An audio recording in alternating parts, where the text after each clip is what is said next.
Coach, you can start with the opening statement. Yeah, I always open with thanking our fans, but I also want to thank Aflac as the title sponsor for this event. What an incredible venue, atmosphere. Anytime you play in Atlanta in this facility, and it's part of a title sponsor game where you're playing another, top 15, top 20 matchup, to me it feels like a playoff game, and it's a great way to try to assess where you are as a team. No longer do you have to win every game, but you do have to find out when you're going to be playing your best. And you want to be playing your best towards the end of the year. And one of the best barometers is to get quality wins. And I got a lot of respect for Clemson, Dabo, the way they play, the way they coach.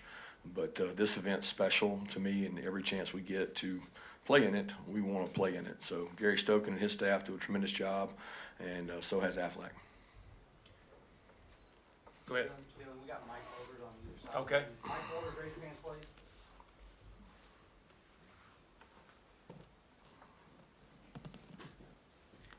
Anthony with the Atlanta Voice.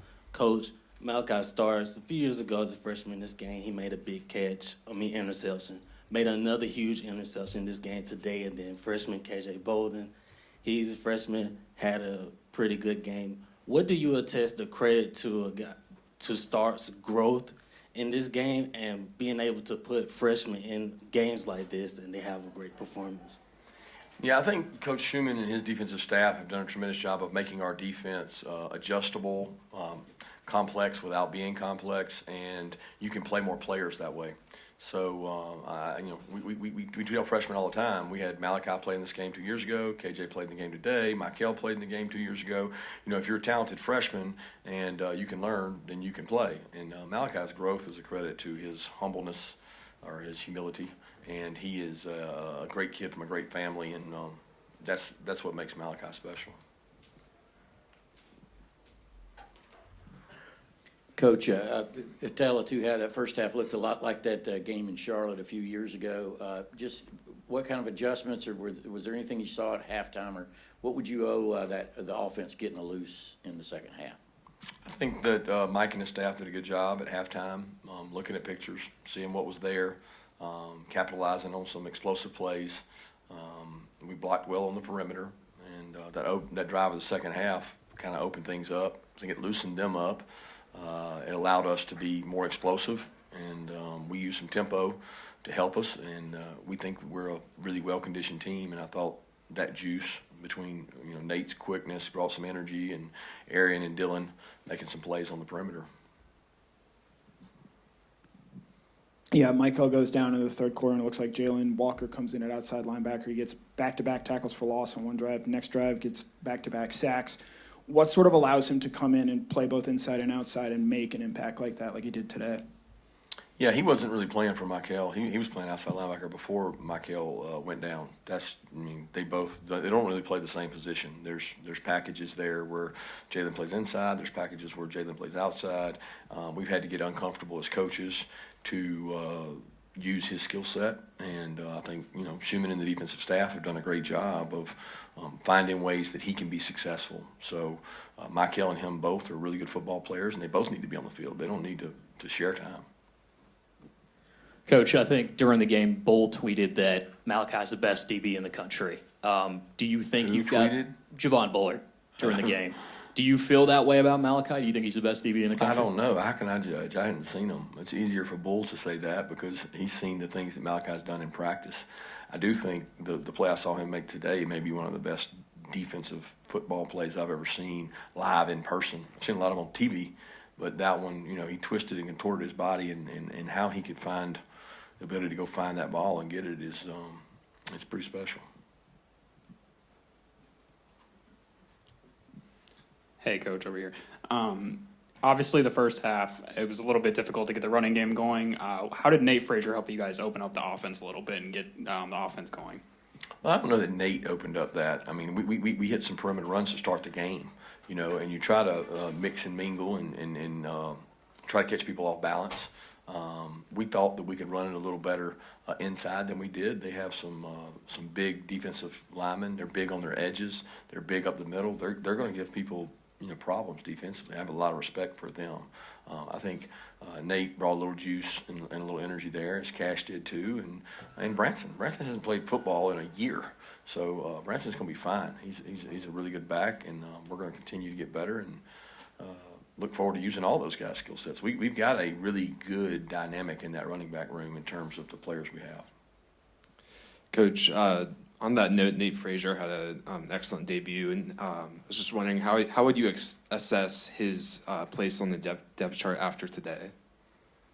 We don't do depth charts at running back. I mean, Cash Jones had a great day too, and I was really proud of all those guys stepping up. But there's no depth chart. I mean, we play the guys that have the best week of practice. Kirby, to your transfer receiver today, made some big plays. I mean, Colby down around the goal line made a great catch in London. Show how fast he is when he can get the ball in his hand in space. Yeah, London, I thought, really stepped up. I thought the play of the game was the play he called over the middle. Dylan had gone down with some cramping. London had to step up and go play. He made a great catch. I think it was a third down conversion. I'm not sure. But once we converted that, it kind of was a springboard to being explosive and scoring, and I thought that was a clutch catch. London is a great kid. He's very level-headed. Nothing really affects him. It didn't surprise me in the moment that he didn't. The moment wasn't too big for him because he's played in a lot of these SEC matchups. Kirby, you mentioned Michael earlier. What was the injury for him and for Warren Brinson as well? Both, one's an ankle, and Warren's was more of a contusion of some kind. I'm not sure. I don't want to say high ankle, but it was above the ankle. It was more calf in there where he got stepped on, he felt like. And Michael's x-rays, they looked good, but I've seen that before. So we got to go check it when we get home and see. Coach, obviously Etienne didn't play. Was that a suspension, and is it over now? Will it carry into next week? We don't talk about those things, Chip. It's a good try though. I'm focused on how our guys played today, and that's the focus and energy I'm putting it towards. I appreciate your question.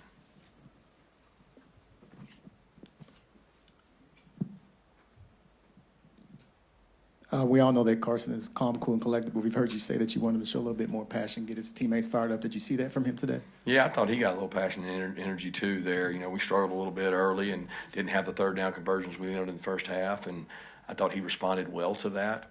He came in, sat down on the iPad, and he told me when we came out the second half, he said, "We're going to go down and score, Coach." And sure enough, we did. And I thought he really handled that well. And look, that was a good defense, guys. Y'all can say what you want. That's a really high-quality defense.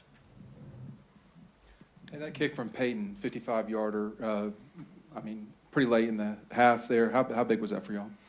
Yeah, it was big at the time, but it just, you can't play these games in 3-3-3-3. You got to score touchdowns. And that probably was a little out of my comfort zone, but it looked to me like he had some room to spare on it, And what was it? Was it 50 what? 55, yeah, I didn't even realize. I knew that when we went to kick it, it was out of the zone that I really wanted to, but I didn't have a lot of options there. And we were playing field position, and I've seen him make them. So indoors, I think it makes it more significant. Yeah, Coach, I believe Carson Beck extended some plays with his legs there, a couple third down conversions. Just talk to that growth in the area of his game using his legs. Yeah, tremendous. The first conversion was that. It didn't end up in points, but what it did is flip the field position. It made them play behind the bad field position most of the game. He has the ability to do that, and I tell people all the time, they don't know the athlete he is, and it's not the speed, it's the body control, decision-making. He can hurt you when you go out there and match everything, and then he takes off on you. He's got really good pocket presence, and he made some plays with his feet. Yeah, with Warren going out, Jordan Hall, Xavier McLeod not out there. What did you see out of Christian Miller and Nas Stackhouse today in the middle of your defensive line? Just tough guys, man. I can't say how they played. I didn't watch it specifically, but to play the plays they played, the number of snaps, the volume they've taken, they have been extremely durable and extremely tough. Trey's done a great job of bringing the young players along in that room, and we're getting a blessing in some ways of getting all these young guys ready while we're trying to get healthy, and that could really pay dividends late in the year if we get everybody back. Hi, Coach. Some of the talk surrounding Clemson has been that they have not been utilizing the transfer portal as much as some other teams have. Can you talk about how the transfer portal guys have affected your roster and how they've affected the way that you guys play this year? Yeah, that's that's hard for me to speak on. I'm not judgment of someone else. I guess you're not asking me to judge their program. You're saying how the transfer guys have helped our program. We're very selective in the transfer department. We take a tight end out of Stanford who's played in a similar offense, 2 tight end sets. We take a wideout who we play against and can run, and we need wideouts because we lost guys at wideout. We take Colby, who's a high-quality kid. I mean, we talk to these kids, we visit with these kids, and if I want my team to stay my team. I've always said that. If you could give me every kid I sign, they stay at my program for 4 years and they can't leave, I would take that every day of the week. But if we're going to lose kids, we've got to replace them with high-quality kids that are character kids that are looking to have an opportunity to win a championship. That want to go somewhere and play, because otherwise you can't survive in the SEC without the depth you need. So it's a forced situation. You have to use it. So we use it selectively because we actually like signing high school players that can develop, and the guys that you see in our program most of the time are that. Yeah, Coach, I think I saw you guys play 7 offensive linemen today, Micah and Monroe getting in the mix. What does that say about the depth of your program, and what kind of a benefit, I guess, does that provide to you? Well, we want to play a lot of linemen all the time. I mean, Carson works with those guys all the time. We like to play 8 or 9. I think to get through the year, you're going to have to do that. We're thinner than we've ever been. We've played 7, 8 guys. We've always played 3 tackles, and we'll continue to do that if they're playing winning football. Coming out of halftime, you guys scored on the opening drive. Clemson comes back down. They're threatening to score. Your defense holds them to a field goal. What did you like from that series from your defense, and how big was that in the moment? I thought we responded. I'm trying to remember that one. I think they got to a short yardage situation. We were able to stop them, knock them back, gave them a negative play. I thought the defense executed well in the red area, which is something we work on situationally a lot. Coach Schumann called some really good calls, and Jalon and those guys on defense executed them. Kirby, obviously you guys have new faces every year, but I know you guys have some traits, characteristics that you like to instill in your team. Did you see that when it's 6-0 and you guys take control in the second half like that? I didn't understand what you asked. In terms of some of the, the resiliency, not looking at the scoreboard, being able to, do what you guys practice to do? I was proud of the way the team played both halves. I mean, I really was. I mean, I think the narrative is out there. You're going to roll the ball out, and Georgia's just going to win. They're going to win because they have a G, and they're just going to roll over these teams. And football's not that way. That's a really good football team we just played. And the fact that we played and pushed through that is indicative of the things you're talking about. We built into our program. We said we had to out-physical them. I thought we did. We had to out-hustle them. I think we did. We'll watch the tape, and you got to out-discipline them. And those are 3 areas that we thought we had to win to beat Clemson, and our guys proved true in that.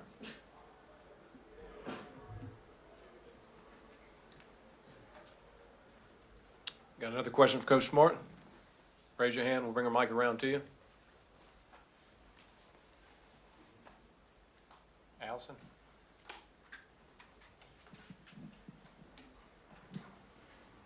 Coach Smart, I know you said post-game that the interception from Malachi reminded you of Champ Bailey. Just what was it about it that reminded you of that, and just Malachi's performance today? Yeah, when Champ was a freshman wearing 42, people don't remember it. He would play middle field safety, and he had range that was unheard of. I mean, he could go from sideline to sideline, and he made some diving plays and extended his body. And Malachi is very similar to that in terms of his ability to play man-to-man, his ability to play safety. He could go out and play corner if he had to. He's just a tremendous athlete. But with all that accolades, he's one of the most humble, great kids I've ever been around. But I saw Champ before the game, and I told him that Malachi has a lot of his same traits. Got a question in the back. Kirby, the past couple off seasons, there were some incidents, and from the outside, there were questions about the culture of Georgia football. On the inside, how would you describe the health of the culture of Georgia football right now? Awesome. I wish you could talk to our players. Wish you could live in there and see our guys day to day and see Thomas Settles and Bryant Gant and all the people that stand up in front of our team and talk about connection and share their experiences. And, I mean, there's two of them sitting right there. You can ask them. They'll tell you. What you know in the inside is a lot more than what people can paint pictures to be outside. And people use it in negative recruiting, and they throw it out there, and it comes back to bite them too. Coach, right here. You guys won 40 consecutive games in the regular season. That means you got to be a very focused program. What do you think the secret is for you keeping these players focused, no matter, players come and go, but that focus seems to be pretty consistent? I think it's a process. Like, we believe in what we do. Like, the leaders on our team that I meet with, they believe in it. They sell it. They push it to the younger players. I think somebody said the other day we had 38 or 42. My advisor brought to me, we had 42 or 38. I can't remember what it was. I had to sign something saying they were all eligible and they were all new. We had 38 or 42 new people, new. And when you turn over that much, you better have a nucleus around them that can keep them grounded. And that's what we've been able to, sustain at Georgia, is we're not going to change what we do based on who we play. We're going to do what we do. We're going to try to out-execute you and just do it the right way. And I think a lot of people, that's hard to do. I think it's hard to do it the hard way all the time because everybody wants to find an easier way. And it's no easy way to win these games. They're all hard. Coach, over here on that fade route to Colby Young, it looked like Beck and Young had been playing together for years. So how have they been able to build that connection so quickly? Yeah, it's been tough because Colby hasn't actually practiced a full practice week. He was very selective. We had him, where he was not taking a full load of reps. They had a really good connection early in camp, and then when his hamstring occurred, they lost some of that rhythm. And I think, we've got to get more out of Colby. Colby's a really good player, and we need him to step up if we're going to go where we need to go.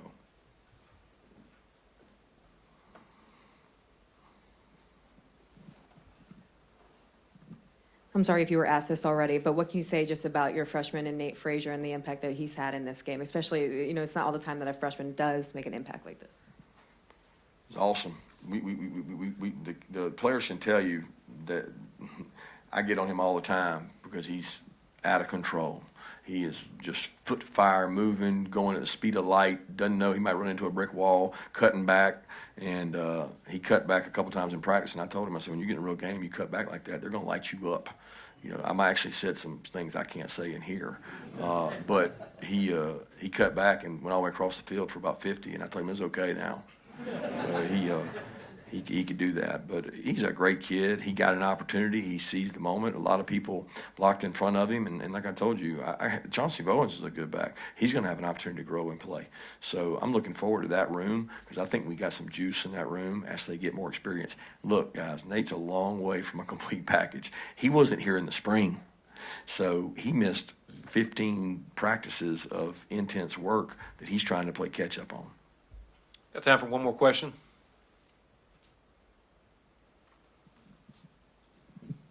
Yeah, Jonell, I think banged up going to this football game. You talk a lot about Malachi, and you said he's your best corner, could be your best corner. What did it mean? I said he could play corner. Could play corner. What did it mean for you to be able to slide him into the nickel today for you guys? Yeah, that was huge. That was probably the thing, and you bringing it up, I forgot about. That was one of the biggest things that got us in the week when Jonell had a pull, and it happened on Saturday, and we didn't know. He didn't go Monday. He didn't go Tuesday. He walked through Wednesday, and we're all messed up because now we're having to not move one person in his spot. We're having to move Malachi, then Dan, then KJ. And it's like, it was really scary because we didn't have the volume of reps with that makeup. So then we tried to go with Ja'Cory some, but every time Ja'Cory was in, Malachi had to play over here and Dan had to play over here. Then when Malachi went in, Dan jumped over here and KJ went over here. They did a tremendous job of knowing what to do from three different positions. And we really need to get Jonell healthy, and I thought Ja'Cory stepped up and took advantage of his opportunity. Thank you, Coach. We'll have Jalon Thanks. Walker and Carson Beck up next in here. for Carson Beck. Coach said you told him before the second half, we're going to get a touchdown here, Coach, right away. Just tell me what, obviously, besides confidence, did you guys make some adjustments at the halftime that you felt very good about being able to execute in the second half? Yeah, I think just coming out in the first quarter, maybe there's a little bit of nerves. Maybe guys were just trying to get warmed into the game. And well, I mean, once we got in that second half, looking at the iPad, seeing what they were doing against us, I mean, it was everything that we saw on film that we watched from last year. So we just kind of deciphered which ways that we wanted to attack them and maybe try to be a little bit more aggressive coming out at the half. And I think we did a really good job of that. We got on the perimeter, had some good perimeter runs, and then we're able to throw the ball down the field a little bit, and that ultimately ended up opening things up for us. Yeah, this question's for Jalon. Back-to-back tackles for loss in the third quarter, and then you get 2 sacks on the next drive. What allows you to make plays like that at both outside linebacker and inside linebacker on this defense? Just honing in my preparation throughout the week. Like Coach Smart was saying, we do have various packages where I'm at inside backer, and then there's packages where I'm at outside backer. I feel like I had a great week to practice doing that, keying in on those details of what I really need to do, and I felt those they paid off today. Carson, how did it feel having Coach Smart in your ear all game with the new heads communication in the helmet? Yeah, so actually Coach Bobo is the one that's communicating with me. So he's up in the box, so he's down there calling the whole entire game. It was definitely different. I liked it a lot personally. There's still some times where you look over to the sidelines and we're not going we're going slow, we're not going fast. You still look at the signal, confirm everything. But I definitely think it picks up the pace of the game. It allows us to play faster on offense, play to play.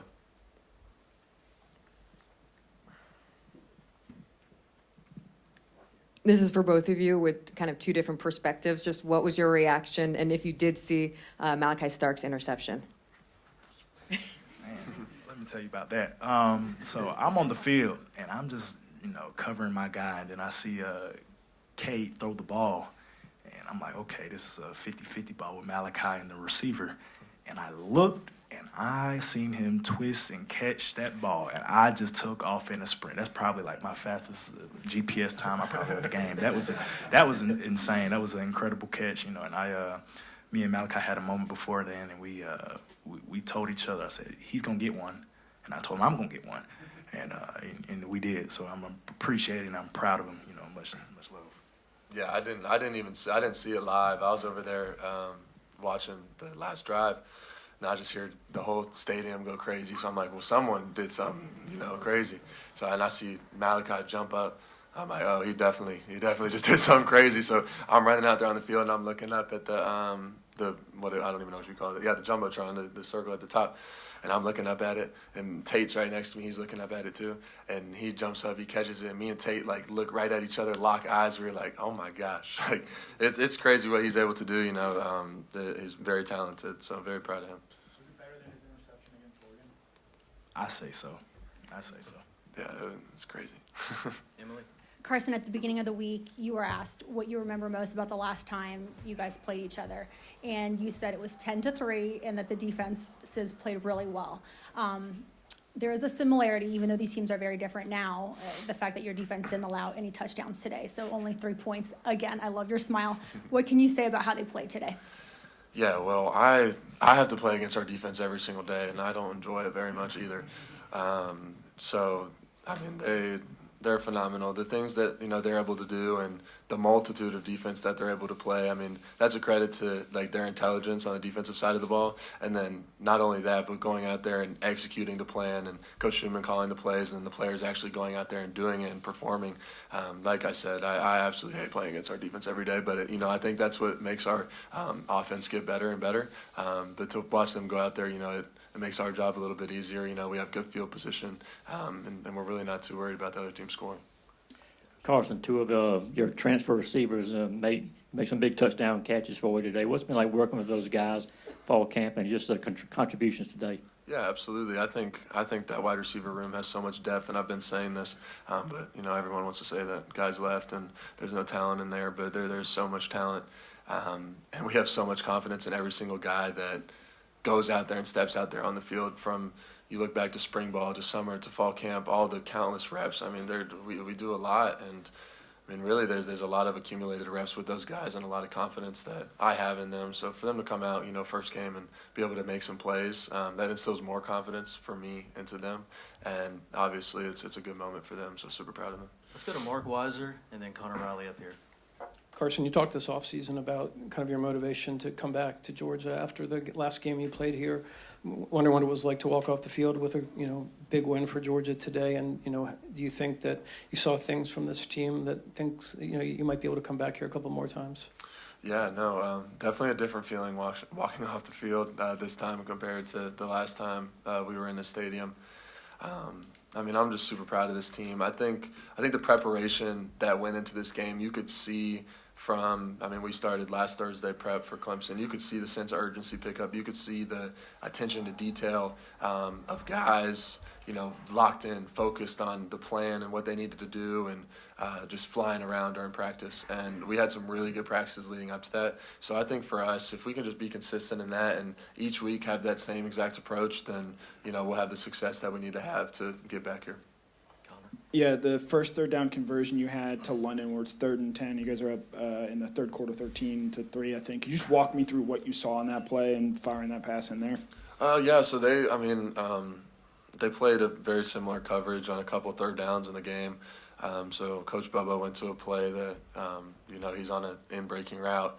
He did a great job of breaking the corner off, coming back negative underneath the linebacker, which, that first and foremost, I have to have a lot of trust in him that he's going to run the route right, that he's going to win. It's where I can let it go on time, and that comes with reps and continuously, doing it over and over again. But, no, I think that was a huge play for us in the game and really catapulted us as an offense, especially a 3rd and long. It definitely changes the momentum.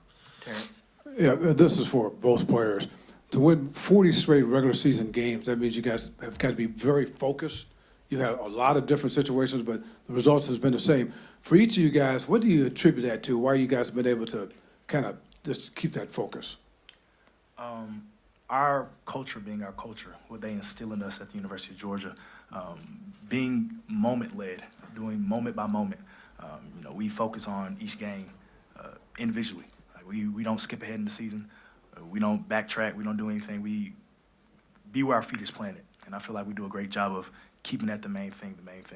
And, next week we go into our next game, and we'll do so again for that game. Let's go toward the back right here. And then Carson, what do you think of Nate Frazier's performance today? Obviously, a big game from him.